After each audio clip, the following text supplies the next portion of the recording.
In Excel and in general, spreadsheets often use the terms relative and absolute cell referencing, and this is with relations to formulas. What we have here in the file Excel 2 is a sheet called referencing, and in column A we have a series of quantities in A6 to A11. We also have a series of prices in B6 to B11. And what I'd like to do is place a formula in C6. The formula in C6 is simply equals A6, which is 10, times B6, which is 39.95.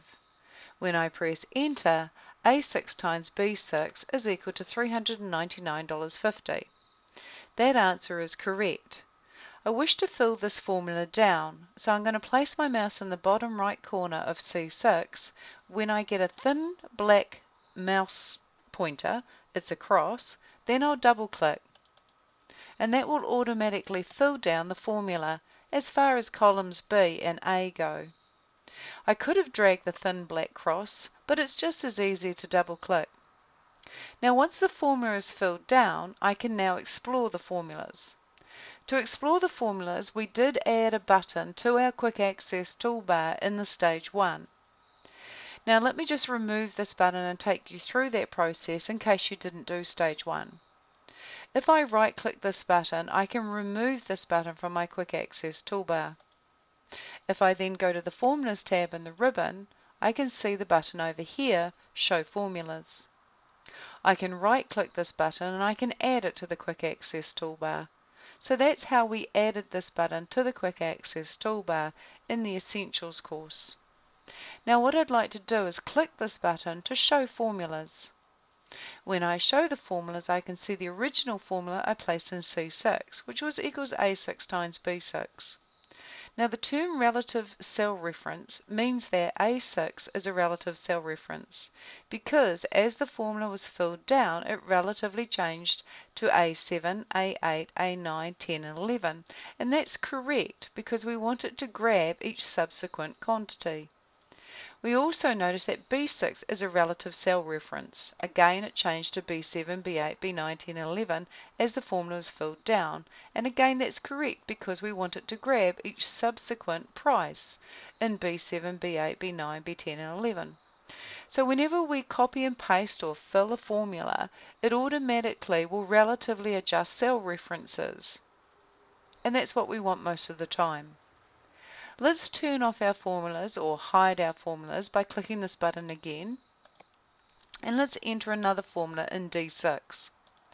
In D6, I'd like to put equals C6, which is to grab the first sales figure, and then multiply that by B3, which will give me 15% of $399.50, which is effectively the GST.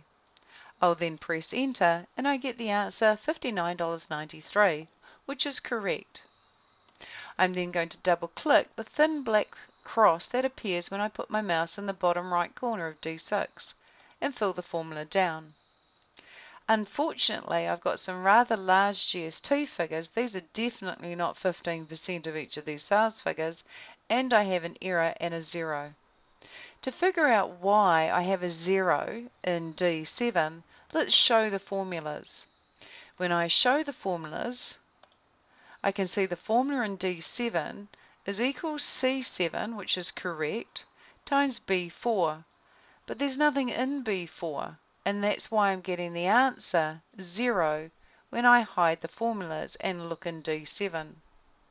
The reason I'm getting an error in D8 if I show the formulas is because it's grabbing C8, which is correct, but multiplying it by what's in B5, which is the word price, and that's not a correct value, and so it's screaming incorrect value.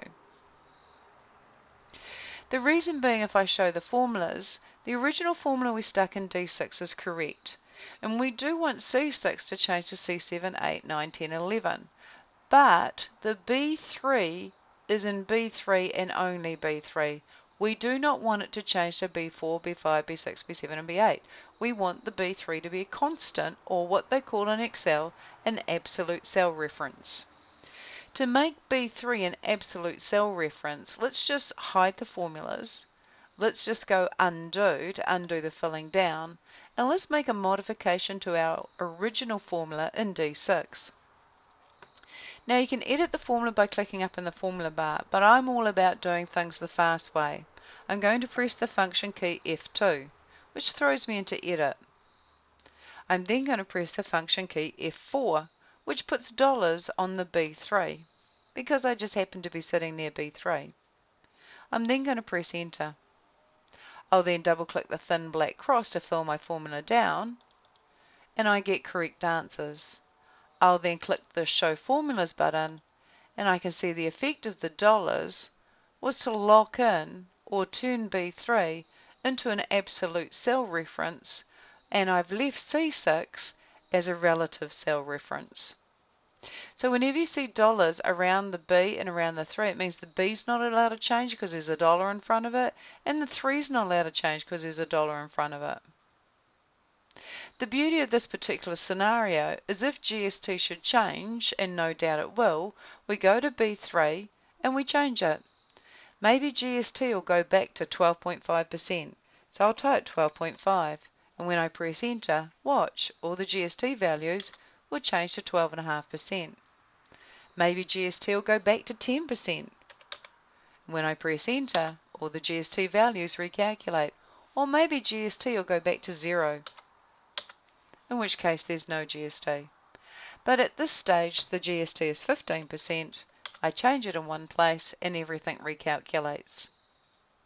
Let's practice the use of absolute and relative cell references by putting some more formulas in. Let's click in the cell F6, and I'd like to put a formula in here that says equals C6, the sales figure, times F5. I need 10% of the sales figure.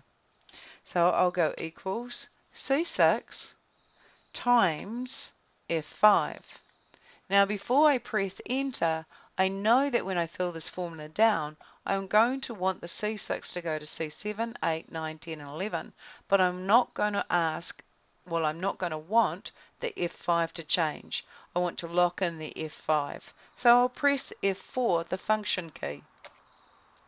That immediately applies dollars to F5. I could have typed the dollars, but pressing the function key F4 makes it so much faster. And I'll press enter. And that is 10% of $399.50. I'll then go to G6 and put another formula. Equals C6 times G5 and press the function key F4 to lock in the cell reference G5.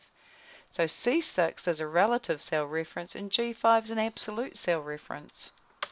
And that is 20% of $399.50. I'll then go to H6 and put another formula equals C6 times H5 and press the function key F4 to lock in the H5. Enter. And that is 30% of $399.50. I then want to highlight these three cells, double click the thin black cross and fill them all down.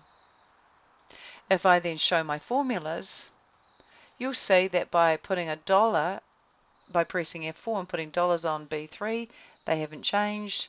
And over here, by pressing F4, we've locked in F5. By pressing F4, we locked in G5 and we locked in H5.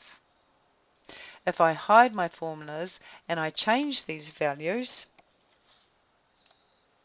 to say 5, 10, and 15%, those are the discount levels at 5, 10, and 15.